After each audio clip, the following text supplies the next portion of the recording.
Ngokwemthombo ye-ANC akabi khona mnyakazo sewenziwe uMagashule nokubeka ikusasa lakhe kulombutho engcupheni.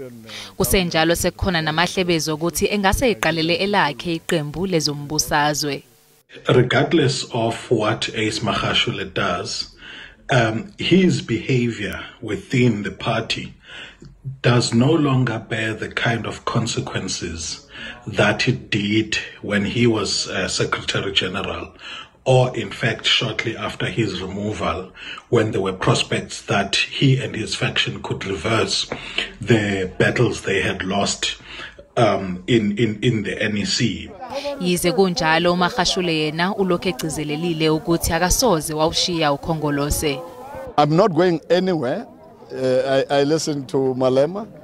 I'm not going to any party. I'm a member of the ANC. I will die in the ANC. I will remain a member of the ANC until I die.